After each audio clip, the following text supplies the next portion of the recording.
السلام علیکم۔ جب میں وہاں سے دفتر کی طرف روانہ ہوئی تو میرے ذہن میں یہ سوال بڑی شدت سے چبھ رہا تھا کہ چنگیزی اتنے جذباتی ہیجان سے کیوں دوچار ہو گیا۔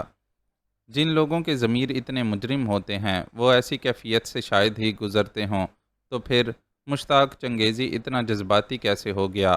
کیوں ہو گیا؟ یہ سوال میرے لیے بڑی اہمیت اختیار کر گیا تھا۔ اسی سوال میں الجھی ہوئی میں دفتر پہنچ گئی، اور تب مجھے سب سے پہلا خیال یہ آیا کہ سنگیتا آج بھی آئی ہے یا نہیں۔ میں نے انٹرکام پر سیکرٹری سے اس کے بارے میں پوچھا۔ دوسری طرف سے جواب ملا، وہ اپنی میز پر موجود ہے بانو۔ میں نے یہ جواب سن کر کچھ آسودگی محسوس کی اور کہا، اسے میرے پاس بھیج دو۔ بہت اچھا۔ کچھ ہی دیر بعد سنگیتا بڑے نروس انداز میں قدم اٹھاتی ہوئی کمرے میں داخل ہوئی اور مجھے سلام کر کے نظر جھکائے میز کے قریب آ کھڑی ہوئی۔ مجھے 100% یقین تھا کہ تم آؤ گی، میں نے مسکرا کر کہا۔ بیٹھ جاؤ۔ شکریہ، وہ آہستہ سے کہہ کر بیٹھ گئی۔ میں چند لمحے تک خاموشی سے اس کے معصوم چہرے کا جائزہ لیتی رہی، پھر بولی، یہ ڈاکٹر شکیل مجھے بہت اچھا آدمی معلوم ہوتا ہے۔ جی، سنگیتا نے آہستہ سے کہا، وہ بہت اچھے آدمی ہیں۔ تم اسے کب سے جانتی ہو؟ بہت عرصے سے۔ یعنی ہم بہت چھوٹے چھوٹے تھے جب ہم نے پہلی مرتبہ ایک دوسرے کو دیکھا۔ یہ شاید 16 سال پہلے کی بات ہے۔ ڈاکٹر شکیل کے والد میرے والد کے دوست تھے اور مراسم کی نوعیت گھریلو سی تھی۔ اس زمانے میں تمہارا قیام دبئی میں ہوگا۔ میں بیچ میں بول پڑی۔ جی ہاں، شکیل کے والد تو اب بھی دبئی میں ہی رہتے ہیں، لیکن شکیل کو اپنے وطن سے اتنی محبت ہے کہ وہ مستقلاً یہیں کا ہو کر رہ گیا ہے۔ ہم دونوں نے ساتھ ساتھ پڑھا تھا۔ بعد میں ایسا ہوا کہ میں کم مارکس حاصل کرنے کی وجہ سے میڈیکل کالج میں داخل نہیں ہو سکی، لیکن شکیل کو داخلہ مل گیا۔ پھر وہ اعلیٰ تعلیم کے لیے باہر چلا گیا۔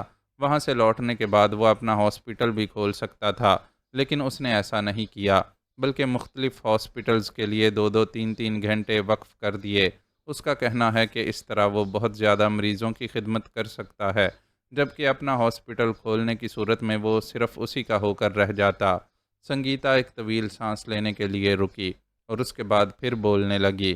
بانو، آج کل یہ ایک فیشن سا بن گیا ہے کہ اگر میڈیکل کے کسی طالب علم سے اس کا مقصد پوچھا جائے تو وہ یہی بتائے گا کہ قوم کی خدمت کرنا چاہتا ہے، لیکن ڈاکٹر بننے کے بعد وہ قوم کی کھال اتارنے کے سوا کچھ نہیں کرتا۔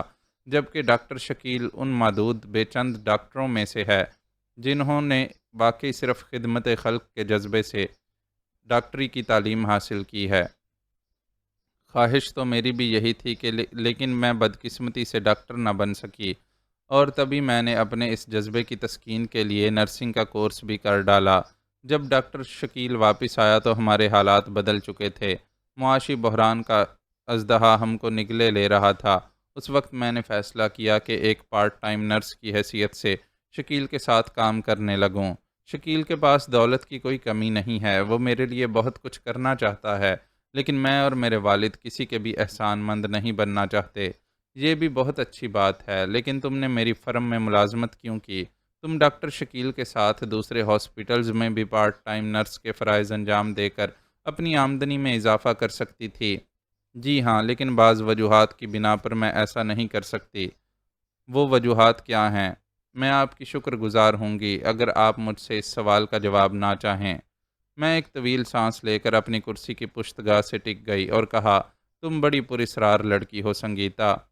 ہو سکتا ہے آپ کا خیال درست ہو، سنگیتا نے رک رک کر کہا۔ اچھا یہ بتاؤ، کیا تم اور شکیل ایک دوسرے سے محبت کرتے ہو؟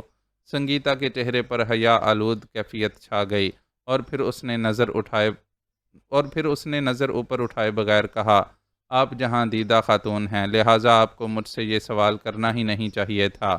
تو پھر تم دونوں شادی کیوں نہیں کر لیتے؟ اس طرح بانو، سنگیتا نے جیسے احتجاجاً میری بات کاٹ دی، کیا یہ ممکن نہیں کہ آپ میری ذاتی زندگی کو موضوع گفتگو نہ بنائیں؟ یہ ممکن نہیں، میں نے اٹل لہجے میں کہا۔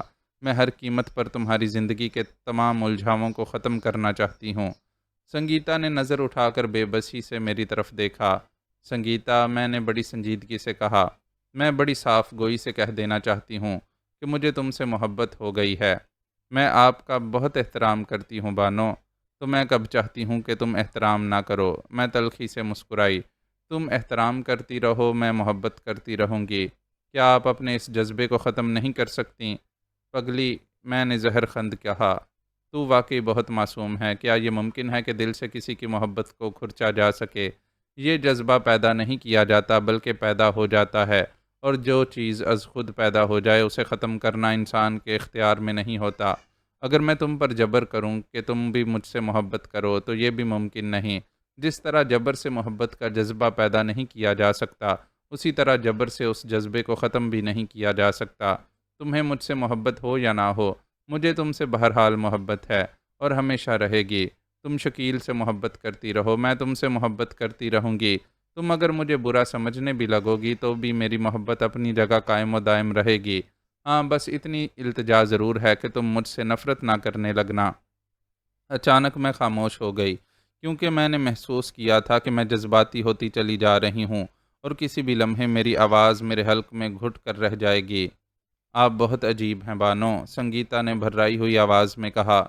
اب تم جاؤ اور کام کرو۔ میں نے یہ کہتے ہوئے اپنے ریوالونگ چیئر کو دوسری طرف گھما لیا تاکہ میرے چہرے کے شدید جذباتی تغیر کو سنگیتا نہ دیکھ سکے۔ چند لمحے بعد میں نے سنگیتا کے قدموں کی آہٹ سنی جو دروازے کی طرف جا رہی تھی۔ پھر دروازہ کھلا اور بند ہو گیا۔ میں نے کرسی سیدھی کر لی اور دونوں ہاتھوں سے سر تھام کر بیٹھ گئی۔ میری سمجھ میں نہیں آ رہا تھا کہ مجھے کیا ہو گیا ہے۔ ایسے ہجان سے تو میں کبھی بھی دوچار نہیں ہوئی تھی۔ میں نے کبھی سوچا بھی نہیں تھا کہ زندگی میں آنے والی کوئی لڑکی مجھے اس طرح پاگل بھی کر دے گی۔ مجھے ایسا محسوس ہونے لگا تھا کہ اگر کبھی سنگیتا مجھ سے دور ہو گئی تو یہ خلش میرے لیے حاصل عمر رواں بن جائے گی۔ میں اسے کبھی بھول نہیں سکوں گی۔ یہ تو ممکن ہے کہ میں غم دورہ میں الجھ کر معمول کے مطابق زندگی گزارنے لگوں، لیکن ظاہر دیکھنے والی آنکھیں میرے باطن کی اس خلش کو نہ دیکھ سکیں گی۔ میں نہ جانے کب تک سنگیتا کے بارے میں سوچتی رہتی کہ ٹیلی فون کی گھنٹی نے مجھے چونکا دیا۔ میں نے ریسیور اٹھا کر کان سے لگایا اور ماؤتھ پیس میں بولی، بانو سپیکنگ، آپ کا غلام۔ دوسری طرف سے رضوان کی آواز سنائی دی۔ میں نے سوچا کہ آپ کے فون کا انتظار کب تک کروں گا، کیوں نہ خود ہی فون کر لوں۔ اچھا کیا تم نے۔ میں ذہنی طور پر اتنی الجھی ہوئی تھی کہ شاید مجھے فون کرنے کا خیال اگر آتا بھی تو بہت دیر سے آتا۔ ایسی کیا الجھن آ پڑی؟ کوئی نئی بات؟ نئی نہیں، اسے نئی تو نہیں کہا جا سکتا۔ دراصل میری الجھن کا سبب سنگیتا ہے۔ کیا وہ آمادہ نہیں ہو رہی ہے؟ رضوان نے چبھتے ہوئے لہجے میں کہا۔ تم ہر وقت بکواس مت کیا کرو۔ میں بھڑک اٹھی۔ سوری، یہ تو واقعی کوئی اور بات معلوم ہوتی ہے، رضوان نے بڑبڑانے والے انداز میں کہا۔ اس کا کردار بڑا پراسرار سا لگتا ہے۔ میں نے اپنی جھنجھلاہٹ پر قابو پاتے ہوئے کہا، میں نے ایسی لڑکی شاید ہی کبھی دیکھی ہو۔ کیا آج وہ دفتر آئی ہے؟ ہاں۔ کیا باتیں ہوئی تھیں اس سے؟ بس ادھر ادھر کی باتیں ہوتی رہیں۔ میں اسے اپنے ڈھب کے موضوع تک نہیں لا سکی۔ مجھے بس اتنا معلوم ہو سکا کہ ڈاکٹر شکیل اور وہ بچپن کے دوست ہیں۔ یہ بچپن کی دوستی بھی عجیب عجیب گل کھلاتی ہے اگر لڑکی اور لڑکے میں ہو۔ خیر، یہ بتائیے کہ اب آئندہ کا کیا پروگرام ہے؟ کیا یہ ممکن نہیں کہ آپ خود کو اس پھڈے سے الگ کر لیں؟ بزرگوں سے سنتے آئے ہیں کہ دوسروں کے معاملات میں ٹانگ اڑانا کوئی اچھی بات نہیں، لیکن مظلوموں کی حمایت کرنا اچھی بات ہے۔ اچھا، رضوان نے ٹھنڈا سانس لیا، جو مزاج یار میں آئے۔ میں آج مشتاق چنگیزی سے بھی ملی تھی۔ اوہ اوہ، یعنی کیسے؟ میں نے اسے مشتاق چنگیزی سے اپنی ملاقات کی پوری تفصیل بتا دی۔ رضوان نے اسے پوری توجہ سے سنا اور بیچ میں ایک مرتبہ بھی کچھ نہیں بولا۔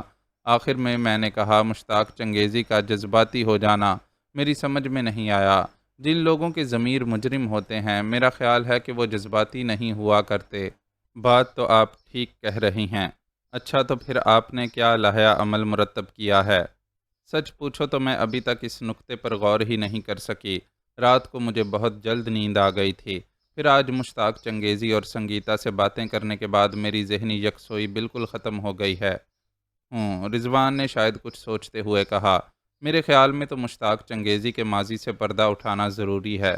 وہ پردہ اٹھ جائے تو بہت سے راز افشا ہو جائیں گے، لیکن وہ پردہ اٹھایا کس طرح جائے؟ مشتاق چنگیزی کو کسی ایسے معاملے میں پھنسوا دیں کہ وہ پولیس کی گرفت میں آ جائے۔ اس سے کیا ہوگا؟ پولیس اس کے ماضی کو پوری طرح کھنگال ڈالے گی اور ان معاملات سے فائدہ اٹھانا ہمارا کام ہوگا۔ یہ طریقہ کار خاصا دقت طلب ہے اور وقت طلب بھی۔ ہاں، اس میں وقت تو لگے گا۔ اور تم جانتے ہو کہ میری فطرت میں عجلت بہت ہے، تو پھر ڈائریکٹ ایکشن لیجئے۔ وہ کیسے؟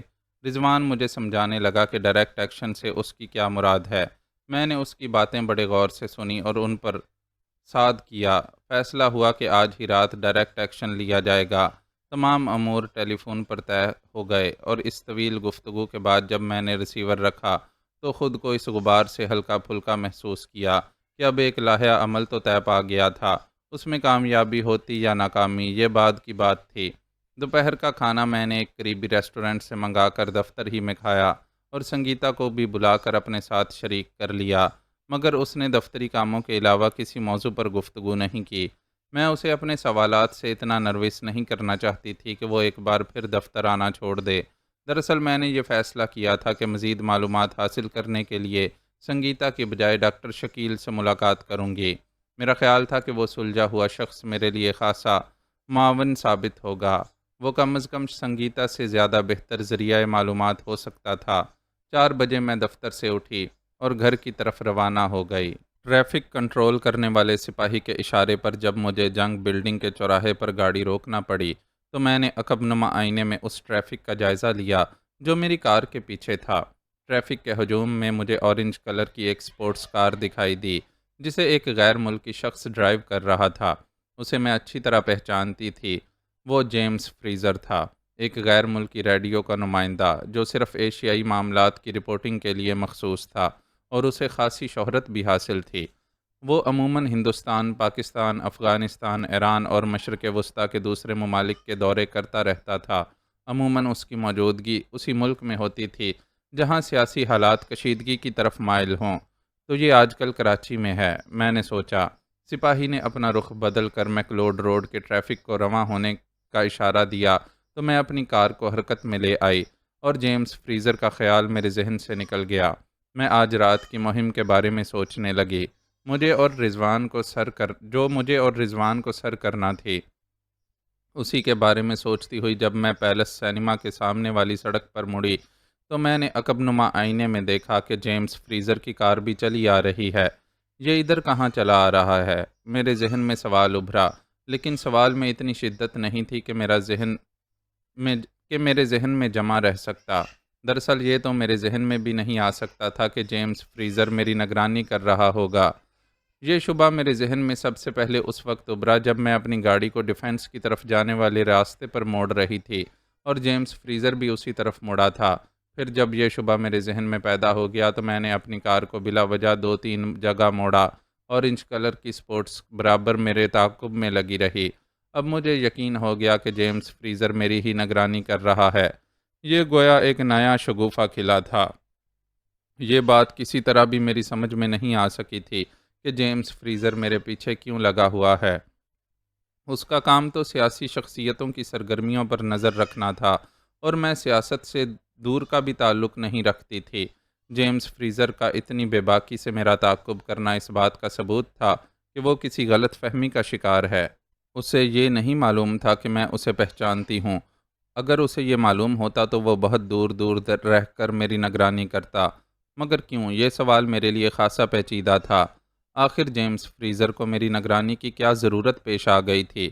الجھے ہوئے ذہن کے ساتھ میں اب سیدھی اپنے گھر کی طرف روانہ ہو گئی۔ تعاقب کا یقین ہو جانے کے بعد اب مجھے اس کی ضرورت نہیں رہی تھی کہ میں اپنی کار کو بلا وجہ ادھر ادھر دوڑاتی رہتی۔ جیمز فریزر کو ڈاج دے کر نکلنے کی کوشش کرنا میں نے فضول سمجھا تھا۔ میری دانست میں یہ بات کرینے کے آس نہیں تھی کہ جیمز فریزر محض میرے گھر کا پتہ چلانے کے لیے میرے پیچھے لگا ہو۔ یہ تو کوئی اور ہی چکر معلوم ہوتا تھا۔ گھر پہنچ کر میں سب سے پہلے باتھ روم میں جا گھسی تاکہ اپنے تھکے ہوئے جسم و ذہن کو پانی کی دھاروں سے آسودہ کر سکوں، مگر غسل کرنے سے لے کر کپڑے تبدیل کرنے تک جیمز فریزر کا خیال میرے ذہن سے نہیں نکل سکا۔ جب میں چائے پینے کے لیے بیٹھی تو ٹیلی فون کی گھنٹی نے جیمز فریزر کے خیال کو میرے ذہن سے دھکیل دیا۔ ٹیلی فون کرنے والی خورشید تھی۔ کیا حال ہے بانو؟ اس نے پوچھا۔ ٹھیک ہوں، تم سناؤ؟ میں بھی ٹھیک ہوں۔ یہ تو آپ کو پتہ چل گیا ہوگا کہ تاتاری ضمانت پر رہا ہو گیا ہے۔ اچھا، مجھے علم نہیں تھا۔ آج دوپہر کو اس کی ضمانت ہوئی ہے۔ وہ میرے گھر بھی آیا تھا اور اس بات پر بہت چراغ پا تھا کہ میں نے پولیس کے سامنے آپ کے بارے میں لا علمی کا اظہار کیا تھا۔ وہ چراغ پا ہوا تو میں بھی اس پر بگڑ گئی۔ میں نے اس سے کہا کہ میں حالات سے بے خبر تھی اور میں نے پولیس سے جو کچھ بھی کہا وہ اپنی دانست میں اس کی بہتری کے لیے کہا۔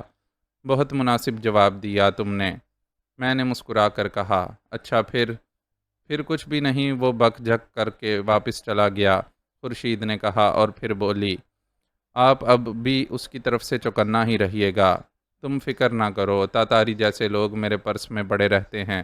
ویسے میرا خیال ہے کہ اب وہ میری طرف رخ نہیں کرے گا، اسے اندازہ ہو چکا ہوگا کہ میں موم کی بنی ہوئی نہیں ہوں، وہ ازحد کی ناپرور شخص ہے۔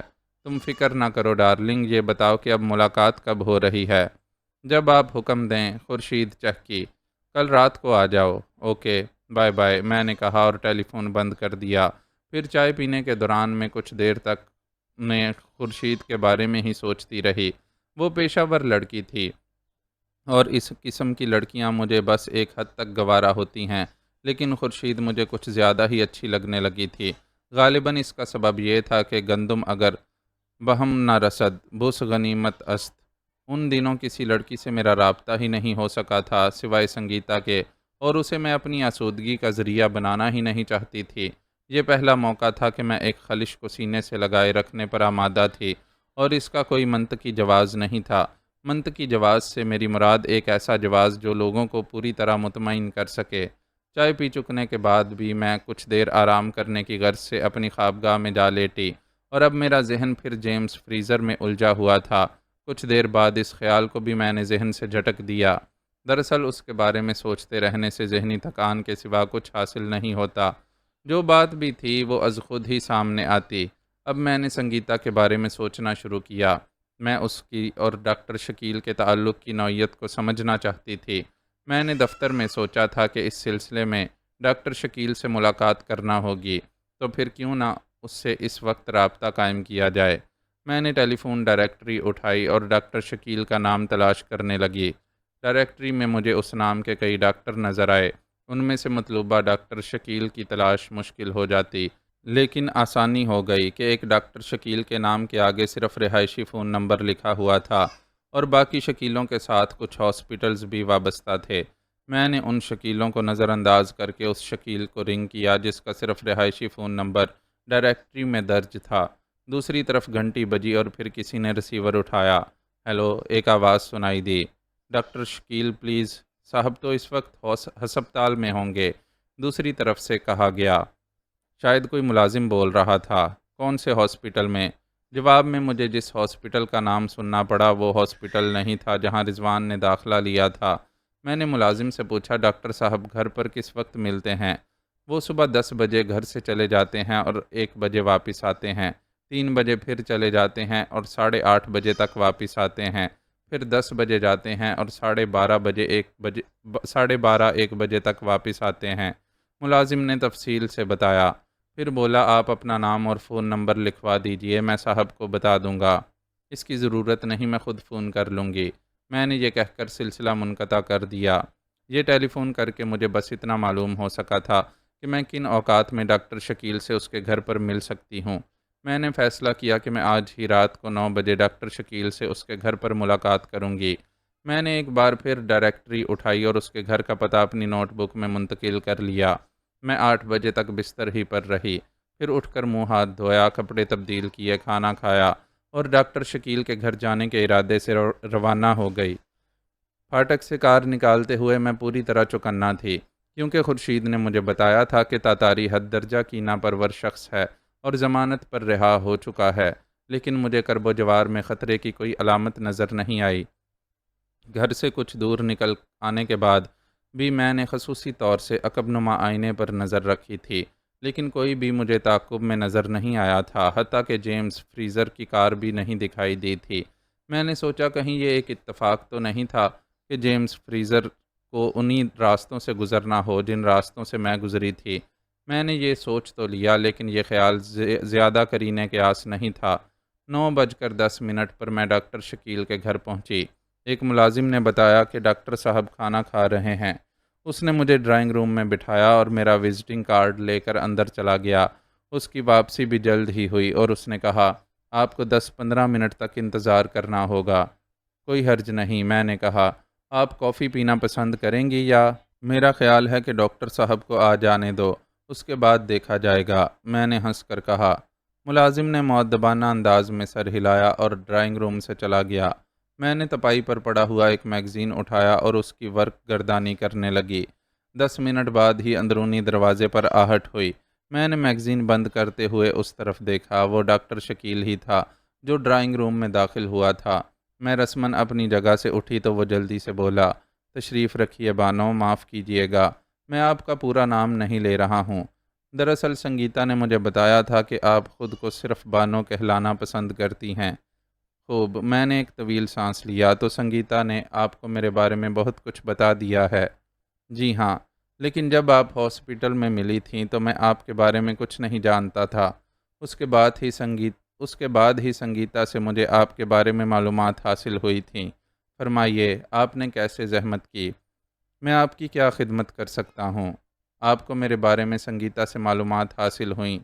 جی ہاں، تو پھر اب آپ سے میں سنگیتا کے بارے میں معلومات حاصل کرنا چاہتی ہوں۔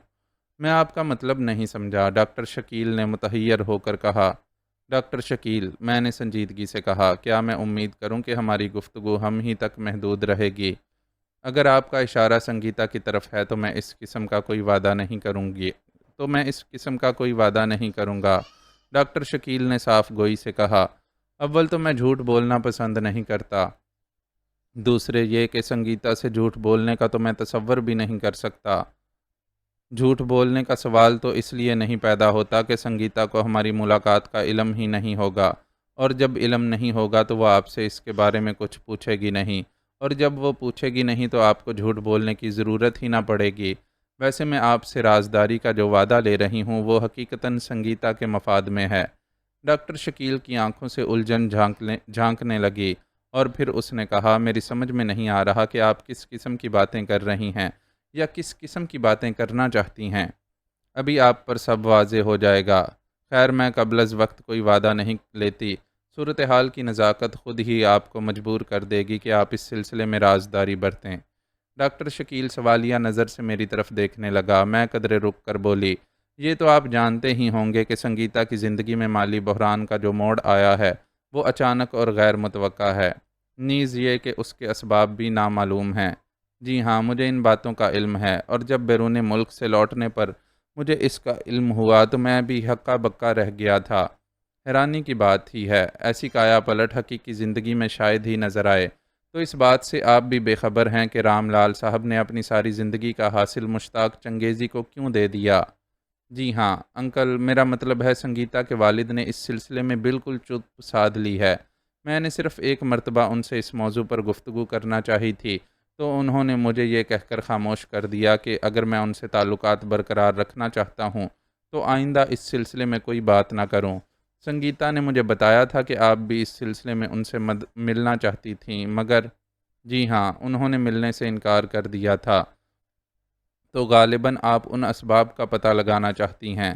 جی ہاں، میں نے کہا، یہ میری فطرت ہے کہ میں کسی پر ظلم ہوتے نہیں دیکھ سکتی۔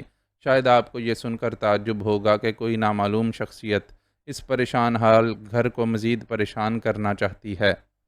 وہ کیسے؟ ڈاکٹر شکیل کچھ سنبھل کر بیٹھ گیا۔ اس نامعلوم شخص کی کوشش یہ تھی کہ سنگیتا کو میری فرم میں ملازمت نہ مل سکے۔ میں نے یہ بات اس لیے ظاہر کر دی کہ اس معاملے میں ڈاکٹر شکیل کی دلچسپی بڑھ جائے اور وہ مجھ سے تعاون کرنے پر آمادہ ہو جائے۔ عجیب و غریب بات ہے، شکیل حیرت سے بولا، آخر وہ شخص کون ہو سکتا ہے؟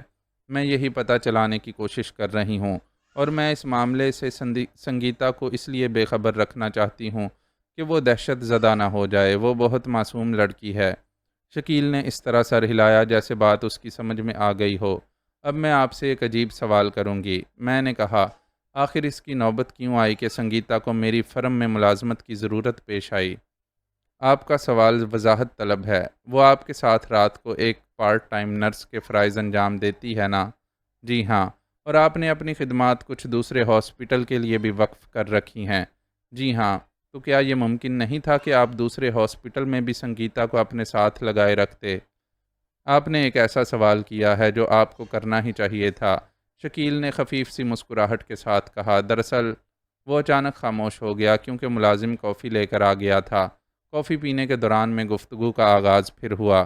ڈاکٹر شکیل نے کہا، بانو سنگیتا ایک عجیب سی لڑکی ہے۔ مزید کچھ کہنے سے قبل میں آپ کو یہ بھی بتا دینا چاہتا ہوں کہ ہم دونوں ایک دوسرے سے شدید محبت کرتے ہیں، اور اس محبت ہی کی وجہ سے سنگیتا میرے ساتھ زیادہ وقت نہیں گزارنا چاہتی۔ کیا مطلب؟ بعض ذہن بڑے پیچیدہ ہوتے ہیں بانو، ڈاکٹر شکیل نے کہا، اور سنگیتا بھی ایک پیچیدہ ذہن کی لڑکی ہے۔ اس کے سوچنے کا انداز دوسری لڑکیوں سے بہت مختلف ہے۔ میں نے اس کے ذہن کو کریدنے کی بہت کوشش کی، مگر کامیاب نہیں ہو سکا۔ وہ بس یہ کہہ کر بات ختم کر دیتی ہے کہ ہمیں شادی سے قبل ایک دوسرے کے ساتھ زیادہ وقت نہیں گزارنا چاہیے۔ تو آپ لوگ شادی کیوں نہیں کر لیتے؟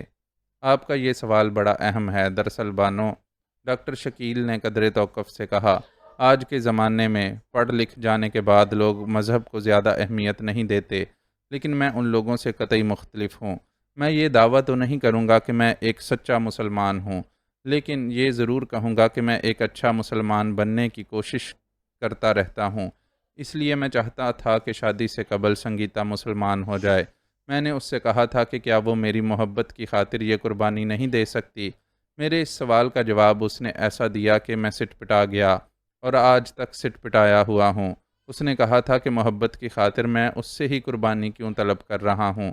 میں خود یہ قربانی کیوں نہیں دیتا؟ اوہ، میرے منہ سے نکلا، یعنی وہ چاہتی ہے کہ آپ ہندو ہو جائیں؟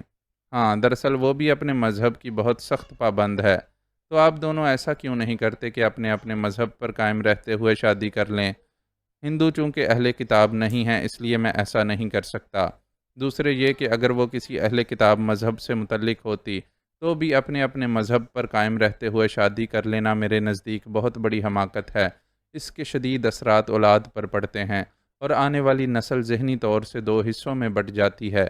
میں اس موضوع پر گفتگو کو آگے بڑھا کر زیادہ وقت صرف نہیں کرنا چاہتی تھی، اس لیے ہنس کر کہا، گویا آپ دونوں ایک دوسرے کی تبدیلی مذہب کے منتظر ہیں۔ جی ہاں، اور یہ بات طے ہے کہ اگر میری شادی ہوگی تو صرف سنگیتا سے، ورنہ کسی سے بھی نہیں۔ اور سنگیتا کا کیا خیال ہے؟ اسے بھی شادی کے بغیر بوڑھا ہو جانا گوارا ہے۔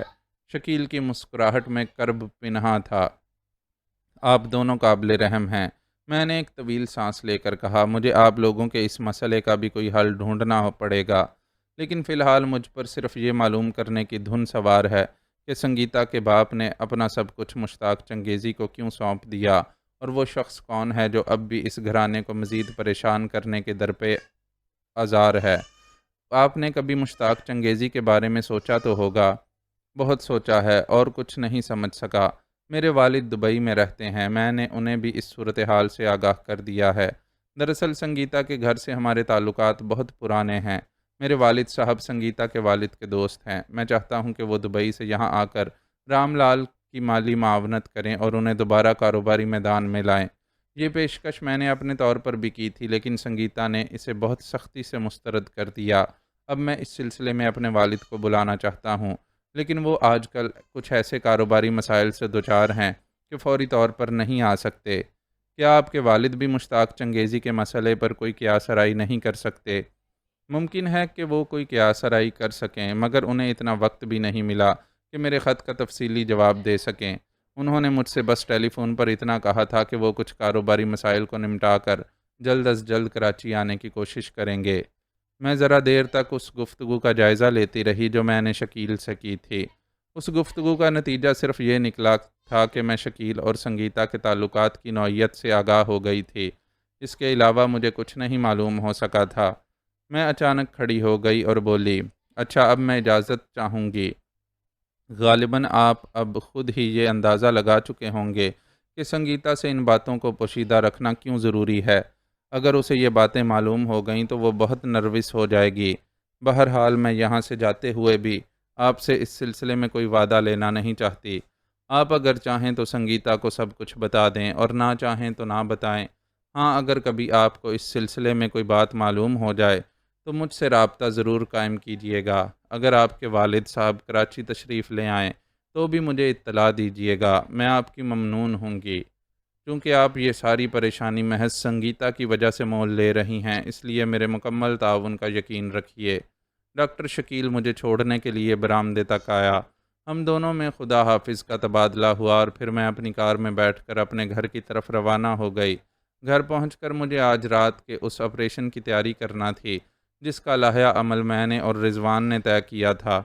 11:30 بجے میں پوری طرح تیار تھی۔ پتلون اور جیکٹ میں ملبوس ہونے کے بعد میں نے اپنے بالوں کو سمیٹ کر ٹوپی میں چھپا لیا تھا اور اب میں ایک نوخیز لڑکا معلوم ہو رہی تھی۔ میں نے کریپ سول کے مردانے جوتے بھی پہن لیے اور الماری سے سیاہ رنگ کی ایک نقاب نکال کر پتلون کی جیب میں رکھ لی۔ پھر ریوالور کے چیمبر چیک کرنے کے بعد اسے دوسری جیب میں رکھ لیا۔ احتیاطاً ایک ٹارچ بھی لے لی، حالانکہ اس کی ضرورت پڑنے کا امکان بہت کم تھا۔ میری کار تیز رفتاری سے برنس روڈ کی طرف روانہ ہو گئی۔ طے یہی پایا تھا کہ میں رضوان کو اس کے گھر سے لے لوں گی۔ رضوان کی بلڈنگ کے نیچے کار روک کر میں نے مخصوص انداز میں ہارن دیا۔ وہ نیچے آ گیا اور کار کا دروازہ کھول کر میرے برابر میں بیٹھ گیا۔ چلیے جناب عالی، اس نے تمسخرانہ انداز میں کہا، لیکن میں اس کا یہ مختصر فقرہ مکمل ہونے سے پہلے ہی کار کو حرکت میں لا چکی تھی۔ تم پوری طرح تیار ہو؟ میں نے اس سے پوچھا۔ میرا مطلب ہے ریوالور وغیرہ سب رکھ لیا ہے۔ توپ میری جیب میں نہیں آ سکتی تھی، لیکن باقی تمام چیزیں میری جیبوں میں ٹھنسی ہوئی ہیں۔ نقاب، میں نے عرض کیا نا سب کچھ۔ میں سر ہلا کر چپ ہو گئی۔ کار تیز رفتاری سے اڑی چلی جا رہی تھی اور ہماری منزل مقصود مشتاق چنگیزی کا گھر تھا۔ آج دن بھر آپ کیا کرتی رہیں؟ رضوان نے پوچھا۔ دفتری کاموں کے علاوہ میں نے آج صرف ایک کام کیا ہے۔ وہ کیا؟ ڈاکٹر شکیل سے ملی تھی اور ہاں، مجھے یہ بھی معلوم ہوا ہے کہ تاتاری ضمانت پر رہا ہو گیا ہے۔ میں نے دیدہ و دانستہ جیمز فریزر کا تذکرہ نہیں کیا کیونکہ اس کے بارے میں ابھی خود بھی شش و پنج کا شکار تھی۔ ڈاکٹر شکیل سے ملاقات تو خاصی اہم رہی ہوگی، رضوان نے اندازہ لگایا۔ کچھ ایسی زیادہ اہم نہیں۔ کیوں؟ میں نے وقت گزاری کے خیال سے رضوان کو اپنی اور ڈاکٹر شکیل کی مفصل گفتگو سنا دی، لیکن وہ سب کچھ جان لینے کے بعد رضوان کو اتنی مہلت نہیں ملی کہ وہ ان باتوں پر کسی قسم کا تبصرہ کر سکتا۔ ہم اپنی منزل پر پہنچ گئے تھے۔ میں نے کار ایک ایسی گلی میں روکی جہاں سے مشتاق چنگیزی کا گھر 50-60 گز کے فاصلے پر تھا۔ مجھے یہاں کے گشت کرنے والے چوکیدار سے بڑا خوف آتا ہے، رضوان بولا۔ کیوں؟ بہت لہیم شہیم ہوتے ہیں اور ان کے ہاتھ میں ایک موٹا سا ڈنڈا ضرور ہوتا ہے۔ مجھے ڈنڈوں سے خوف محسوس نہیں ہوتا۔ کسی ڈنڈے سے آپ کا بھی واسطہ جو نہیں پڑا؟ میں کوئی جواب نہیں دے سکی کیونکہ ہم دونوں پیدل چلتے ہوئے مشتاق چنگیزی کے بنگلے کے سامنے پہنچ چکے تھے۔ کال بیل کا بٹن دباؤ، میں نے رضوان سے کہا اور اطراف کا جائزہ لینے لگی۔ کرب و جوار میں مکمل سناٹا تھا۔ عمارتوں کی اکا دکا کھڑکیوں میں روشنی نظر آ رہی تھی۔ سڑک پر لگے ہوئے الیکٹرک پولز ایک دوسرے سے خاصے فاصلے پر تھے، اس لیے پوری سڑک پر ملگجی سی روشنی پھیلی ہوئی تھی۔ رضوان کو وقفے وقفے سے کال بیل کا بٹن 2 مرتبہ دبانا پڑا، تب کہیں جا کر پھاٹک کی دوسری جانب کسی کے قدموں کی آہٹ ہوئی اور کسی نے کھانستے ہوئے غنودہ سی آواز میں پوچھا، کون ہے؟ عام چوکیدار ہے۔ عام بابا، چوکیدار، پھاٹک کھولو۔ رضوان نے پختون لہجے میں اردو بولی اور اپنی جیب سے نقاب نکال لی۔ ادھر میں نے بھی نقاب نکال لی تھی اور میری آنکھیں سڑک کا جائزہ لینے میں مصروف تھیں۔ پھاٹک کی دوسری طرف سے ایسی آواز آئی جیسے کنڈی کھولی جا رہی ہو، ساتھ ہی ساتھ کوئی بڑبڑا بھی رہا تھا۔ جلد ہی ایک ایسا کھٹکا سنائی دیا جیسے کنڈی پوری طرح کھل گئی ہو۔ میں نے اور رضوان نے بڑی پھرتی سے نقابیں اپنے چہرے پر چڑھا لیں۔ پھر جیسے ہی پھاٹک کھلا، سب سے پہلے رضوان نے اندر جست لگائی۔ سڑک پر کچھ دور ایک کار کی ہیڈ لائٹس نظر آئیں۔ وہ کار کسی موڑ سے اچانک سامنے آئی تھی۔ اگر وہ قریب آ جاتی تو اس میں بیٹھے ہوئے لوگ ہماری مشتبہ کارروائی دیکھ لیتے، مگر اس کی نوبت آنے سے پہلے ہی ہماری کارروائی مکمل ہو چکی تھی۔ پھاٹک کھولنے والا کوئی ملازم ہی تھا جس کی کن پٹی پر رضوان نے اپنے ریوالور کے دستے کی ضرب لگائی اور وہ کرراہ کر زمین پر گرنے لگا۔ جب وہ گر رہا تھا تو میں بھی اندر پہنچ چکی تھی۔ میں نے جلدی سے پھاٹک بند کیا اور کنڈی لگانے لگی۔ وہ کار اب فراٹے بھرتی ہوئی پھاٹک کے سامنے سے گزر رہی تھی۔ پھاٹک کھولنے والا زمین پر گر کر اپنے حواس کھو چکا تھا۔ لائن کلیئر، رضوان نے اعلان کیا، لیکن ہم اسے یہیں چھوڑ کر آگے نہیں بڑھ سکتے۔ میں نے زمین پر پڑے ہوئے ملازم کی طرف اشارہ کرتے ہوئے کہا، یہ کسی بھی وقت ہوش میں آ سکتا ہے۔ تو کیا اب اسے ڈھونا بھی پڑے گا؟ ہاں، تو پھر اٹھائیے اسے اپنی کمر پر اور لے چلیے ساتھ۔ میں رضوان کو جواب دینے کی بجائے دبے قدموں برآمدے کی طرف بڑھنے لگی۔ برآمدے میں پہنچنے تک میں نے پلٹ کر نہیں دیکھا۔ مجھے یقین تھا کہ رضوان بے ہوش ملازم کو اپنے کندھے پر لاد کر میرے پیچھے پیچھے آ رہا ہوگا۔ اس کے قدموں کی آہٹ میں اس لیے نہیں سن سکتی تھی کہ وہ بھی کریپ سول کے جوتے پہنے ہوئے تھا۔ یہ بہت اچھا ہوا کہ برآمدے کا کوئی بلب روشن نہیں تھا اور تاریکی ہمیں اپنی پناہ میں لیے ہوئے تھی۔ برآمدے میں پہنچ کر میں نے پہلی مرتبہ مڑ کر دیکھا اور توقع کے مطابق رضوان کو صرف 2 قدم پیچھے پایا۔ برآمدے میں 2 دروازے تھے، میں نے دونوں کو آزمایا اور دونوں ہی کو اندر سے بند پایا۔ اس کا مطلب یہ تھا کہ پھاٹک کھولنے والا اندر سے نہیں نکلا تھا بلکہ سرونٹ کوارٹرز سے آیا تھا، اور اس سے یہ بات بھی ثابت ہوتی تھی کہ کال بیل سرونٹ کوارٹرز ہی میں بجتی ہوگی۔ رضوان نے بے ہوش ملازم کو برآمدے کے فرش پر ڈال دیا اور پھر میرے بالکل قریب ہو کر سرگوشی کی۔ غلام دوسرے حکم کا منتظر ہے۔ میں نے ٹارچ جلا کر دروازوں کے قریب دیواروں کا جائزہ لیا، مگر وہاں مجھے کال بیل کا بٹن نظر نہیں آیا۔ اب یہی ممکن تھا کہ دروازہ کھٹکھٹایا جائے، سو میں نے ایک دروازے پر دستک دی۔ دوسری اور تیسری دستک کا بھی جواب نہ ملا تو میں نے دوسرے دروازے کو آزمایا۔ اسے بھی 2 مرتبہ کھٹکھٹانا پڑا تھا، جس کے بعد اندر سے آواز آئی، کون ہے؟ وہ آواز مشتاق چنگیزی کی ہرگز نہیں تھی، وہ بھی کوئی ملازم ہی ہوگا۔ اس کی بھررائی ہوئی آواز سے صاف ظاہر ہو گیا تھا کہ وہ بھی سوتے سے اٹھا ہے۔ میں نے رضوان کو ٹہوکا دیا کہ وہ جواب میں کچھ بولے۔ ارے کون ہے؟ دروازے کی دوسری جانب سے پھر آواز آئی۔ رضوان نے پھاٹک کھولنے والے کی آواز سنی ہی تھی۔ اس نے کھانس کر اس کی آواز کی نقل اتارتے ہوئے کہا، ارے دروازہ تو کھول، کوئی صاحب سے ملنے آیا ہے۔ رضوان آواز کی نقل اتارنے میں خاصی حد تک کامیاب ہو گیا تھا۔ رہی سہی جو کسر تھی وہ ملازم محسوس نہیں کر سکا ہوگا جو دروازے کی دوسری جانب موجود تھا۔ جب آدمی نیند سے اٹھا ہو تو اس کا ذہن فوری طور سے پوری طرح بیدار نہیں ہوتا۔ نتیجہ خاطر خواہ نکلا، یعنی دوسری جانب سے دروازہ کھول دیا گیا۔ اس طرف روشنی بھی تھی اور چھوٹی سی راہداری میں ایک پلنگ بھی پڑا نظر آ رہا تھا۔ غالباً وہ ملازم اسی پر سو رہا ہوگا۔ یہ وہی ملازم تھا جسے میں اس وقت بھی دیکھ چکی تھی جب پہلی مرتبہ مشتاق چنگیزی سے ملنے آئی تھی۔ اس سے پہلے کہ رضوان اس غریب کی کھوپڑی پر بھی اپنے ریوالور کے دستے سے تباہ آزمائی کر ڈالتا، میں نے اس کے سینے کے سامنے ہاتھ پھیلا کر اسے آگے بڑھنے سے روک دیا۔ دروازہ کھولنے والے ملازم نے جو 2 نقاب پوشوں کو اچانک سامنے پایا تو اس کے چہرے پر ہوائیاں اڑنے لگیں اور دہشت سے اس کا منہ ایک بار پھر کھلے کا کھلا رہ گیا۔ بس ٹھیک ہے، میں نے سرگوشی کی، اگر چیخے چلائے تو مارے جاؤ گے۔ پھر رضوان بولا، اس عمارت میں اور کتنے ملازم ہیں؟ چوکیدار ملازم ہکلایا، وہ جو سرونٹ کوارٹرز میں رہتا ہے۔ ملازم نے اس بات میں سر ہلایا، تم دونوں کے علاوہ کوئی اور ملازم ہے؟ خانسامہ، وہ کہاں ہے؟ وہ شام کو چھٹی کر جاتا ہے۔ تمہارا صاحب کہاں ہے؟ وہ سو رہے ہیں جی، ہمیں ان کے کمرے تک لے چلو۔ ٹھہرو، میں نے رضوان سے کہا، پہلے چوکیدار کو باندھ کر اس کے منہ میں کپڑا ٹھونس دو، وہ کسی بھی وقت ہوش میں آ سکتا ہے۔ رضوان سر ہلا کر بے ہوش چوکیدار کی طرف متوجہ ہو گیا۔ اس نے اپنی جیب سے نائلون کی ایک ڈوری نکالی اور چوکیدار کے ہاتھ پیر جکڑنے لگا۔ وہ ملازم نے کچھ کہنا چاہا لیکن میں نے اسے ڈانٹ دیا، خاموش کھڑے رہو، جب تک تم سے کچھ پوچھا نہ جائے اپنی زبان بند رکھو۔ ملازم کے ہونٹ جو خوف و گھبراہٹ سے خشک ہو چکے تھے کپ کپا کر رہ گئے۔ رضوان نے اپنے کام سے فارغ ہونے میں بڑی پھرتی دکھائی۔ اس نے بے ہوش چوکیدار کو باندھنے کے علاوہ اس کے منہ پر ٹیپ بھی چپکا دیا تھا کہ وہ کسی قسم کی آواز نہ نکال سکے۔ اب تم ہمیں اپنے صاحب کے بیڈ روم تک لے چلو، میں نے تحکمانہ انداز میں ملازم سے کہا۔ دروازہ اندر سے بند ہوگا، لہٰذا تم ہی دستک دے کر اسے کھلواؤ گے۔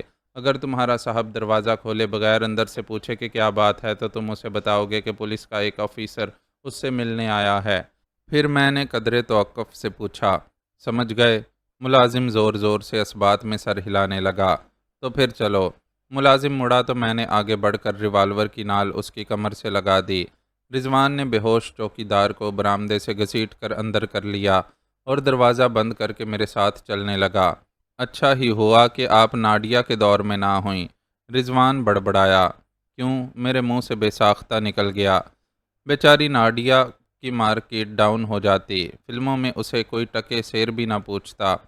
میں چپ رہی۔ ظاہر ہے یہ وقت ایسا نہیں تھا کہ ایسی بے تکی قسم کی نوک جھونک کی جاتی۔ رہ گیا رضوان تو وہ کم از کم مجھ سے اس قسم کی بکواس کسی وقت بھی کر سکتا تھا۔ موقع محل کی قید اس نے خود پر کبھی لاگو نہیں کی تھی۔ ملازم جب ایک کمرے کے دروازے پر جا رکا تو ہم بھی رک گئے۔ ملازم نے میری طرف دیکھا تو میں نے اسے دستک دینے کا اشارہ کیا۔ ملازم کے چہرے سے تذبذب حویدہ تھا، لیکن جب میں نے اسے آنکھیں دکھائیں تو اس نے کانپتے ہوئے ہاتھ سے دروازہ تھپ تھپایا۔ کوئی جواب نہیں ملا۔ میرے اشارہ کرنے پر ملازم نے دروازہ پھر تھپ تھپایا۔ اس مرتبہ اندر سے مشتاق چنگیزی کی آواز سنائی دی۔ کیا بات ہے؟ کون ہے؟ میں ہوں صاحب، ستار۔ ملازم نے اپنا نام بتایا۔ آپ سے ایک پولیس آفیسر ملنے آیا ہے۔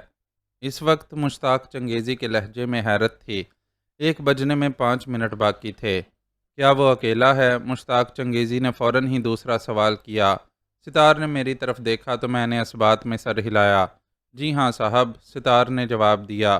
کمرے میں کچھ نقل و حرکت محسوس ہوئی اور پھر قدموں کی آوازیں دروازے کی طرف آتی سنائی دیں۔ دروازے کا بولٹ گرنے کی آواز ہوئی اور پھر دروازہ کھل گیا۔ مشتاق چنگیزی نے شب خوابی کے لباس پر گاؤن پہن رکھا تھا، لیکن ابھی اس کی بیلٹ نہیں باندھی تھی۔ دروازہ کھولتے وقت اسے ظاہر ہے کہ صرف ستار کے نظر آنے کی توقع ہوگی، لیکن 2 نقاب پوش بھی دکھائی دیے تو اس کے جسم نے اس طرح جھٹکا کھایا جیسے الیکٹرک شاک لگا ہو۔ ہینڈز اپ، رضوان گرجا۔ مشتاق چنگیزی نے گھبرا کر ہاتھ اٹھا دیے۔ اس کے چہرے کا رنگ متغیر ہو گیا تھا۔ دوسری طرف منہ کر کے کھڑے ہو جاؤ۔ رضوان نے ایک اور حکم صادر کیا۔ تم لوگ کون ہو؟ کیا چاہتے ہو؟ مشتاق چنگیزی کی آواز کانپ رہی تھی۔ میں مریخ کا ڈکٹیٹر ہوں اور تمہاری شادی ایک مرغی سے کروانا چاہتا ہوں، لہٰذا تم صرف وہی کرو جو تم سے کہا جا رہا ہے۔ فضول قسم کی بحث میں الجھو گے تو تمہاری شادی کسی مینڈکی سے کروا دی جائے گی۔ منہ دوسری طرف کرو۔ رضوان بڑی زور سے گرجا۔ مشتاق چنگیزی نے اپنا رخ دوسری طرف کر لیا۔ شاباش، تم نے اب اچھے بچے ہونے کا ثبوت دیا، رضوان نے کہا اور اپنی جیب سے نائلون کی ایک ڈوری نکالتا ہوا آگے بڑھا۔ مشتاق کے قریب پہنچ کر وہ بولا، اب تم اپنے دونوں ہاتھ پیچھے لاؤ، اپنی کمر پر۔ مشتاق نے خاموشی سے تعمیل کی۔ رضوان اس کے ہاتھ باندھنے لگا۔ 10 منٹ کے اندر اندر مشتاق چنگیزی اور ستار اس کمرے میں بندھے ہوئے تھے۔ ان کے ہونٹوں پر بھی ٹیپ چپکا کر انہیں بولنے سے روک دیا گیا تھا۔ ان مرحلوں سے گزرنے کے بعد اب میں اور رضوان اپنا اصل کام شروع کرنے کے لیے تیار تھے۔ کام کا آغاز ہمیں مشتاق چنگیزی ہی کے کمرے سے کرنا تھا، لہٰذا مشتاق کو اس کے ملازم ستار کے ساتھ کمرے سے باہر نکال کر ڈال دیا۔ دراصل میں نہیں چاہتی تھی کہ ہم جو کچھ کریں گے وہ مشتاق چنگیزی کی نظر میں بھی آئے۔ وہ کام یہ تھا کہ ہمیں مشتاق کے گھر کی مکمل تلاشی لینا تھی۔ ممکن تھا کہ اس تلاشی میں ہمیں کوئی ایسی چیز مل جاتی جو مشتاق کے ماضی کے بارے میں کوئی نشاندہی کر سکتی۔ میں نے رائٹنگ ٹیبل کی تلاشی لینا شروع کی اور رضوان نے الماری پر ہلّا بولا۔ وہ الماری کپڑوں کی نہیں تھی بلکہ اس میں فائلیں اور کاغذات بھرے ہوئے تھے۔ ادھر مجھے بھی میز کی درازوں میں کاغذات ہی کو تلپٹ کرنا تھا۔ میں اس کام سے جلد ہی فارغ ہو گئی کیونکہ درازوں میں بہت زیادہ کاغذات نہیں تھے اور مجھے ان میں کوئی کام کی چیز ہاتھ نہیں لگ سکی تھی۔ میں نے میز کے بعد بک شیلف اور دوسری جگہوں کو دیکھنا شروع کیا۔ رضوان بدستور الماری ہی میں الجھا رہا کیونکہ وہ تو کاغذات سے پٹی پڑی تھی۔ مشتاق چنگیزی کے سرہانے مجھے چابیوں کا ایک گچھا ملا تو میں اس آہنی سیف کی طرف متوجہ ہوئی جو بستر کی دائیں جانب دیوار سے لگا رکھا تھا۔ کئی چابیوں کو آزمانے کے بعد ایک چابی اس میں لگ ہی گئی۔ سیف کھول کر میں نے اسے تلپٹ کرنا شروع کیا، لیکن اس میں زیادہ چیزیں نہیں تھیں۔ ایک فائل تھی جس میں کچھ اہم قسم کے تجارتی ایگریمنٹ تھے۔ ایک پتلے سے رجسٹر میں کچھ رقومات کا اندراج تھا۔ غالباً یہ بلیک منی سے متعلق تھا۔ 40-50 ہزار روپے کے نوٹ بھی اس سیف میں موجود تھے اور وہ ضمانت نامہ قبل از گرفتاری بھی تھا جو مشتاق چنگیزی نے حاصل کیا تھا۔ کوئی ایسی چیز سیف میں بھی نہیں مل سکی جو مشتاق چنگیزی کے ماضی کی کوئی معمولی سی بھی نشاندہی کر سکتی۔ میں نے ان سب چیزوں کو جوں کا توں رہنے دیا اور سیف بند کر کے چابیاں مشتاق کے تکیے کے نیچے رکھ دیں۔ اس کمرے سے تو کچھ نہیں ملا۔ میں نے رضوان کے قریب جا کر مایوسانہ انداز میں کہا، تم کہاں تک پہنچے؟ ابھی آدھی الماری دیکھی ہے۔ رضوان نے ٹھنڈا سانس لے کر کہا، لیکن مجھے امید ہے کہ اس میں سے کچھ ملے گا ضرور۔ اس امید کا سبب بہت پرانے کاغذات بھی ہیں الماری میں اور وہ ایسے ہیں جیسے انہیں بس یوں ہی ڈال دیا گیا ہو، محض اس خیال کے تحت کہ شاید کبھی کام آ جائیں۔ اچھا، تو میں اب دوسرے کمروں کو دیکھتی ہوں، تم صبر و سکون سے اس کو کھنگالتے رہو۔ اوکے۔ میں اس کمرے سے نکلی، راہداری میں پڑا ہوا مشتاق چنگیزی کسمسایا، یوں معلوم ہوتا تھا جیسے وہ مجھ سے کچھ کہنا چاہتا ہو، لیکن منہ پر چپکے ہوئے ٹیپ کی وجہ سے وہ بے بسی کا شکار تھا۔ میں اس پر ایک چٹتی سی نظر ڈال کر دوسرے کمرے میں جا گھسی۔ مختصراً یہ کہ میں نے جتنی دیر میں سارے مکان کی تلاشی لی، اتنی دیر میں رضوان صرف اس الماری کو دیکھ سکا۔ جب میں واپس وہاں پہنچی تو وہ الماری بند کر رہا تھا۔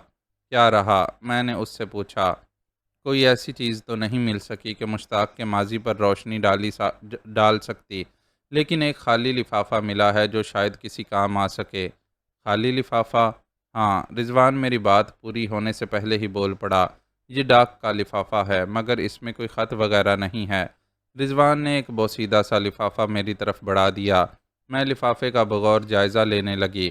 اس پر ایک عورت شائستہ حبیب کا نام اور پتہ لکھا ہوا تھا۔ وہ پتہ دبئی کا تھا اور اس پر ٹکٹ بھی وہیں کے لگے ہوئے تھے، گویا وہ لوکل خط رہا ہوگا۔ اس پر 30 سال پہلے کی مہر لگی ہوئی ہے، رضوان بولا۔ میں اس وقت ٹکٹ پر لگی ہوئی مہر ہی کا جائزہ لے رہی تھی۔ لفافے کی بوسیدگی کے باعث وہ مہر بھی دھندلی ہو گئی تھی، لیکن خاصا غور کرنے کے بعد میں وہ تاریخ پڑھنے میں کامیاب ہو گئی۔ وہ رضوان کے بیان کے مطابق واقعی 30 سال پہلے کی تاریخ تھی۔ میں نے سوچتے ہوئے سر ہلایا۔ اس کا امکان تو ہے کہ یہ لفافہ کام کا ثابت ہو جائے۔ یہ سوال خاصا اہم ہے کہ آخر یہ لفافہ مشتاق چنگیزی کے پاس کیوں ہے؟ باقی گھر کا جائزہ لے لیا آپ نے؟ ہاں، مجھے کوئی چیز نہیں مل سکی۔ تو پھر اب ہمیں یہاں سے چل دینا چاہیے۔ بحث و مباحثہ اپنے گھر پر بھی ہو سکتا ہے۔ ٹھیک ہے، آؤ، میں نے کہا اور لفافہ اپنی جیب میں رکھ کر دروازے کی طرف مڑی۔ مشتاق وغیرہ کا کیا کرنا ہے؟ انہیں ہم یوں ہی چھوڑ کر چلے جائیں گے۔ چوکیدار کو اب تک ہوش آ چکا ہوگا، اسے دوبارہ بے ہوش کر کے اس کے ہاتھ پیر آزاد کر دیں گے۔ اس کے بعد جب اسے ہوش آئے گا تو وہ خود ہی اپنے مالک اور اپنے ساتھی کی رسیاں کھول دے گا۔ جب ہم کمرے سے نکلے تو مشتاق چنگیزی نے بڑی بے بسی سے ہمیں جاتے ہوئے دیکھا۔ بیرونی دروازے کے قریب چوکیدار پڑا ہوا تھا اور میری توقع کے مطابق اسے ہوش آ چکا تھا۔ اس نے خوفزدہ نظروں سے ہماری طرف دیکھا۔ رضوان نے اپنا ریوالور نکال کر اس کے دستے کو ایک بار پھر چوکیدار کی کنپٹی پر آزمایا۔ یہ بیچارے خواہ مخواہ سزا بھگت رہے ہیں، میں نے ٹھنڈا سانس لے کر کہا۔ رضوان نے جتنی پھرتی سے چوکیدار کو باندھا تھا اتنی ہی پھرتی سے نائلون کی ڈوریاں کھول بھی دیں۔ اسے آزاد کر کے ہم مشتاق چنگیزی کے گھر سے نکلے۔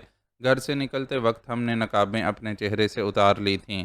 ذرا دیر بعد ہماری کار ویران راستوں پر فراٹے بھر رہی تھی۔ میں نے رضوان کو اس کے گھر پر ہی اتارا۔ راہ میں ہم دونوں گفتگو تو کرتے رہے تھے، مگر وہ کسی اعتبار سے بھی نتیجہ خیز نہیں تھی۔ یہ الجھاوا صرف باتیں کرنے سے نہیں سلجھ سکتا تھا۔ دبئی کی ایک عورت شائستہ حبیب کو ملنے والے کسی خط کا لفافہ مشتاق چنگیزی کے کاغذات میں کہاں سے آ گیا؟ رضوان کے گھر سے اپنے گھر کی طرف جاتے ہوئے بھی میرا ذہن اس میں الجھا رہا، اور بستر پر لیٹنے کے بعد بھی میں اس کو ذہن سے نہیں جھٹک سکی، یہاں تک کہ مجھے نیند آ گئی۔ صبح میں نے حسب معمول اپنے زخم کی ڈریسنگ کی اور ناشتے وغیرہ کے بعد دفتر روانہ ہو گئی۔ دفتر پہنچے ہوئے مجھے آدھا گھنٹہ گزرا ہوگا کہ رضوان کا فون آ گیا۔ خیریت؟ میں نے پوچھا۔ رات ہی سے میرے پیٹ میں درد ہو رہا ہے۔ درد؟ یعنی وہ لفافہ؟ اوہ، میں نے ایک طویل سانس لیا۔ رضوان، اب تک میں ایک ہی نتیجے پر پہنچ سکی ہوں۔ بس نتیجہ معلوم ہو جائے تو میرے پیٹ کا درد ختم ہو جائے گا۔ نہیں، وہ اس قسم کا نتیجہ نہیں ہے کہ تمہارے پیٹ کا درد بالکل ختم ہو سکے۔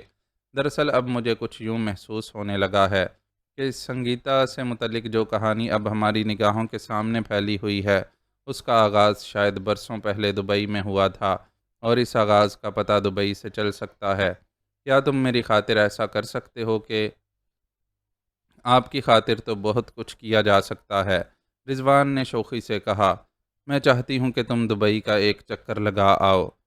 بس چکر لگانے سے کام چل جائے گا، کسی وقت سنجیدہ بھی ہو جایا کرو، میں نے منہ بنا کر کہا۔ میں تو سنو، میں اس کی بات کاٹتی ہوئی بولی۔ میں چاہتی ہوں کہ تم دبئی جا کر اس عورت شائستہ حبیب کے بارے میں معلومات حاصل کرو، نہ جانے اب وہ زندہ بھی ہوگی یا نہیں۔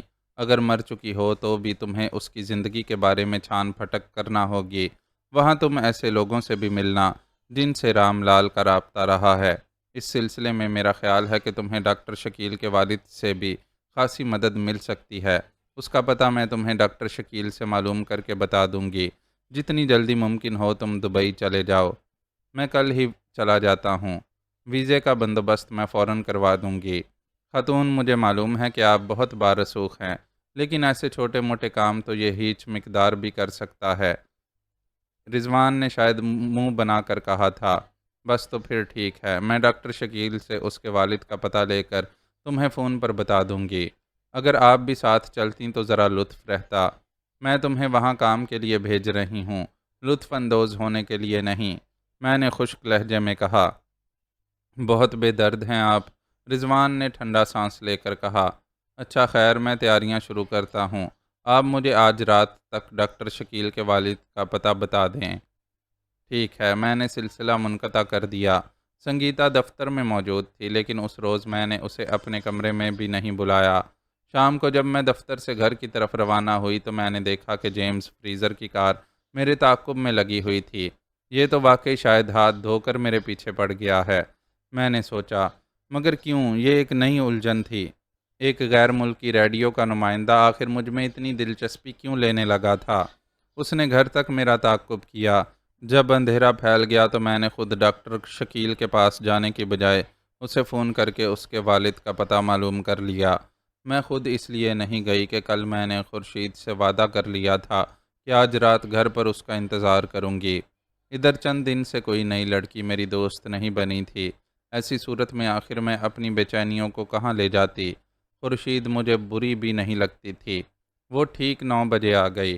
یہ غالباً اس کی شرارت تھی کہ آج اس نے بہت ہی چست لباس پہن رکھا تھا اور بہت ہی جان خیز نظر آ رہی تھی۔ میں اس کے سراپا کا جائزہ لیتے ہوئے معنی خیز لہجے میں بولی، تو یہ ٹھاٹھ ہیں؟ آپ تو عموماً ساڑی باندھتی ہیں، میں نے آپ کو اس قسم کے لباس میں کبھی نہیں دیکھا۔ لباس میں دیکھنا کچھ ایسا ضروری تو نہیں، میں نے ہنس کر کہا اور اس کے گلے میں باہیں ڈال کر بلو روم کی طرف چل پڑی۔ اس رات بلو روم میں جو آفتاب طلوع ہوا، اس کی تمازت بیان کرنے کی کوئی خاص ضرورت نہیں۔ میں تو اپنے زخمی شانے کی وجہ سے کچھ نافعال رہی تھی، لیکن آفتاب کی تمازت نے ساری کسر پوری کر دی۔ وہ میرے پہلو میں پوری شدت سے دہکتا رہا اور مجھے جلاتا رہا۔ رات گئے جب میں نڈھال ہوئی تو آفتاب پر بھی پیرہن کی بدلیاں چھا گئیں اور بلو روم میں ہی ہمارا بیڈ روم بن گیا۔ صبح خورشید نے میرے ساتھ ہی ناشتہ کیا اور ناشتے کی میز پر ہم تاتاری کے بارے میں باتیں کرتے رہے۔ خورشید اب بھی اس بات پر اصرار کر رہی تھی کہ میں تاتاری کی طرف سے چوکنا رہوں، لیکن میں اس معمولی آدمی کو اہمیت دینے کے لیے ذہنی طور پر آمادہ ہو ہی نہیں سکتی تھی۔ جو عورت ڈاکٹر فونگ جیسے لوگوں سے نمٹ چکی ہو، وہ تاتاری جیسے پیدلوں کو کیسے اہمیت دے سکتی ہے؟ ناشتے کے بعد میں خورشید کو لے کر گھر سے روانہ ہوئی اور اسے اس کے گھر پر اتار کر اپنے دفتر کا رخ کیا۔ میں اس بات سے باخبر تھی کہ جیمز فریزر میرے تعاقب میں لگا ہوا تھا۔ اس روز میں نے سنگیتا کو اپنے کمرے میں تو بلایا، لیکن اس سے دفتری امور کے علاوہ کسی سلسلے میں بات نہیں کی۔ میں نہیں چاہتی تھی کہ وہ مجھ سے پھر بھڑک جائے اور میں اس کی دید سے بھی محروم ہو جاؤں۔ وہ میری محبوب تھی، اور محبوب کی دید سے بھی محروم ہو جانا کتنا اذیت ناک ہوتا ہے، اس کیفیت کو الفاظ کی گرہ میں نہیں باندھا جا سکتا۔ شام کو جب میں دفتر سے گھر گئی تو میں جیمز فریزر تو بھی جیمز فریزر میرے تعاقب میں لگا ہوا تھا۔ اس کے بعد یہ معمول ہی بنا رہا، میں جہاں بھی جاتی جیمز فریزر سائے کی طرح میرے ساتھ لگا رہتا۔ رضوان کو دبئی گئے ہوئے 4 دن گزر گئے، لیکن اس کی طرف سے کوئی اطلاع بھی نہیں ملی۔ اطلاع ملتی بھی کیسے؟ میں نے اسے ہدایت کر دی تھی کہ وہ مجھے نہ تو فون پر کچھ بتائے اور نہ خط لکھے، بلکہ خود واپس آنے کے بعد ہی مجھے مکمل رپورٹ دے۔ اس دوران میں میری کوئی خاص مصروفیت بھی نہیں رہی، گھر سے دفتر اور دفتر سے گھر۔ کبھی کبھی میں شام کو تفریحاً کسی کلب یا ہوٹل میں چلی جاتی تھی اور جیمز فریزر اس وقت بھی میرا سایہ بنا رہتا تھا۔ میں خود اس سے کوئی چھیڑ چھاڑ نہیں کرنا چاہتی تھی، بلکہ مجھے اس کی طرف سے کسی اقدام کا انتظار تھا، لیکن وہ انتظار تھا کہ محبوب کے انتظار کی طرح طویل ہوتا چلا جا رہا تھا۔ ان دنوں میں میرے شانے کا زخم مندمل ہو چکا تھا اور اس پر کھرنڈ آ جانے کی وجہ سے ڈریسنگ کی ضرورت بھی نہیں باقی تھی۔ 2 دن اور گزر گئے۔ اب مجھے رضوان کی طرف سے فکر لاحق ہو گئی تھی۔ اتنے دن میں تو اسے یقیناً لوٹ آنا چاہیے تھا۔ پھر جب 8واں دن آیا تو میں بہت پریشان تھی۔ اس روز میں جیسے ہی دفتر پہنچی، سنگیتا میرے کمرے میں داخل ہوئی اور اس نے میرے قریب آ کر گلاب کا ایک پھول میری طرف بڑھایا۔ یہ کیا ہے؟ میں تعجب سے بولی۔ گلاب ہے بانو، دیکھیے کتنا خوبصورت ہے۔ ہمارے گھر میں گلاب کا ایک گملہ ہے۔ آج جب میں گھر سے روانہ ہو رہی تھی تو یہ اس میں کھلا ہوا نظر آیا۔ مجھے اتنا اچھا لگا کہ میں نے اسے توڑ لیا۔ اسی وقت میں نے سوچ لیا تھا کہ یہ گلاب میں آپ کو دوں گی۔ شکریہ، میں نے مسکرا کر گلاب اس کے ہاتھ سے لے لیا، لیکن میرے دل کو ایک دھچکا سا لگا تھا۔ سنگیتا کمرے سے چلی گئی۔ میں اس سے کچھ کہہ بھی نہیں سکی اور بس اس گلاب کو دیکھتی رہی جو میری انگلیوں میں دبا ہوا تھا۔ لوگ عموماً عقیدت یا محبت کے جذبے کے تحت پھول کسی کی نظر کرتے ہیں، لیکن میرا ذاتی خیال یہ ہے کہ ایسا نہیں ہونا چاہیے۔ تحفے میں ملی ہوئی کوئی چیز ضائع نہیں کی جا سکتی، اور پھول ایسی چیز ہے جسے ضائع ہونے سے بچانا بہت مشکل ہے۔ میں نے بھی اس پھول کو ضائع ہونے سے بچانے کے لیے ایک کتاب میں رکھ دیا تھا، لیکن اس طرح پھول محفوظ ضرور ہو جاتے ہیں، لیکن ایک دن آتا ہے جب وہ بالکل خشک ہو جاتے ہیں، اور ان کی یہ حالت دیکھ کر بڑا کرب محسوس ہوتا ہے۔ بعد میں ایک عید کے موقع پر سنگیتا نے مجھے ایک عید کارڈ بھی دیا تھا۔ وہ پھول آج بھی اس عید کارڈ میں میرے پاس محفوظ ہے، اور جب کبھی میں اس کی خشک پتیوں کو دیکھتی ہوں تو مجھے یوں لگتا ہے جیسے کسی نے میرا دل مسوس کر رکھ دیا ہو۔ اس روز جب سنگیتا نے مجھے وہ پھول دیا تو میں اس خیال سے بہت اداس رہی کہ ایک دن یہ پھول مرجھا جائے گا۔ اگلے دن اتوار تھا، اس لیے میں دفتر نہیں گئی۔ گھر ہی میں پڑی اس پھول کے بارے میں سوچتی رہی کہ وہ سنگیتا نے مجھے کس جذبے کے تحت دیا تھا، عقیدت کی وجہ سے یا محبت کے باعث۔ تیسرے پہر تک میری طبیعت ان خیالوں سے اتنی گھبرا گئی کہ میں گھر سے نکل کھڑی ہوئی۔ جیمز فریزر اس روز بھی میرے تعاقب میں لگا ہوا تھا، لیکن گزشتہ دنوں کی طرح اس روز بھی میں نے اسے کوئی اہمیت نہیں دی۔ میرا دل بہت گھبرا رہا تھا۔ میں شہر کے ایک خوبصورت ہوٹل کی طرف جا نکلی اور اس حصے کا رخ کیا جہاں سوئمنگ پول تھا۔ عورتیں اور مرد پول میں ڈبکیاں لگا رہے تھے اور تیر رہے تھے۔ عورتوں میں زیادہ تعداد غیر ملکیوں کی تھی۔ پول کے گرد پختہ فرش پر وہ لوگ نیم دراز تھے جو نہا چکے تھے اور اب دوسروں کی خوش فعلیوں سے لطف اندوز ہو رہے تھے۔ اس کے علاوہ کچھ میزیں بھی لگی ہوئی تھیں جن پر بیٹھے ہوئے لوگ مکمل لباس میں تھے۔ انہی میں سے ایک میز پر مجھے مشتاق چنگیزی نظر آیا۔ میں اسے دیکھ کر چونکی اور پھر بے اختیار میرے قدم اس کی طرف بڑھتے چلے گئے۔ مشتاق چنگیزی پول میں ڈبکیاں لگانے والوں کی طرف متوجہ تھا اور اس کے ہونٹوں پر مسکراہٹ کھیل رہی تھی، لیکن جب اس نے مجھے دیکھا تو وہ چونک پڑا اور اس کے ہونٹوں سے مسکراہٹ کافور ہو گئی۔ ہیلو، میں مسکرائی۔ ہیلو، اس کا لہجہ بالکل سپاٹ تھا۔ عجیب اتفاق ہے کہ آپ سے یہاں ملاقات ہو گئی۔ کیا میں یہاں بیٹھ سکتی ہوں؟ آپ اکیلے ہی ہیں نا؟ فی الحال تو اکیلا ہی ہوں، ویسے آپ بیٹھ سکتی ہیں۔ مشتاق چنگیزی کا لفظ فی الحال معنی خیز تھا، لیکن فوراً ہی اس کے معنی میری سمجھ میں آ گئے، کیونکہ ایک لڑکی پول سے نکل کر ہمارے قریب آ گئی۔ اس نے ایک اچٹتی سی نظر مجھ پر ڈالی اور پھر مشتاق سے انگریزی میں کہا، میں کپڑے پہن کر ابھی آتی ہوں۔ وہ یورپین تھی، لیکن میں اس کے وطن کا اندازہ نہیں لگا سکی۔ اس کی عمر 17-18 سال کے لگ بھگ تھی، اور سوئمنگ ڈریس میں اس کا جسم اس طرح دھمک رہا تھا کہ میں جھرجھری سی لے کر رہ گئی۔ وہ بلا شبہ ایسی تھی کہ اسے صرف دیکھ کر ہی ایک پیگ کا خمار ہونے لگے۔ جب وہ جانے کے لیے مڑی تو میری نگاہ اس کا سایہ بن گئی، سایہ جو ساتھ ساتھ چلتا ہے۔ اس لڑکی کے سراپا نے مجھے اتنا مسحور و مخمور کر دیا تھا کہ میں مشتاق چنگیزی کی موجودگی کو بھی فراموش کر بیٹھی تھی اور جیمز فریزر کو بھی بھلا دیا تھا، جس کی نگاہ میرے چہرے کے تاثرات کو بہت غور سے پڑھ رہی تھی۔ میں نے اسے اس وقت دیکھا جب وہ لڑکی اس کے قریب سے گزر کر آگے نکلی۔ جیمز فریزر پر نظر پڑتے ہی میں نے سنبھالا لیا اور اپنی دور جاتی ہوئی نگاہ کو لوٹا کر مشتاق چنگیزی کے چہرے پر لے آئی۔ شاید آپ میری دوست کو پہچاننے کی کوشش کر رہی ہیں، مشتاق چنگیزی نے قدرے چبھتے ہوئے لہجے میں کہا۔ ہاں، میں نے خود کو پوری طرح سنبھال لیا۔ میرا خیال ہے کہ میں کچھ سال پہلے اس سے پیرس میں مل چکی ہوں۔ میرا خیال ہے کہ سونیا کبھی پیرس میں نہیں رہی، مشتاق چنگیزی نے سرد لہجے میں کہا۔ وہ اطالوی ہے، اور خود اس کا بیان ہے کہ وہ زندگی میں پہلی مرتبہ اپنے وطن سے نکل کر ایشیا کی سیاحت پر آئی ہے، تو پھر مجھے غلط فہمی ہوئی ہوگی۔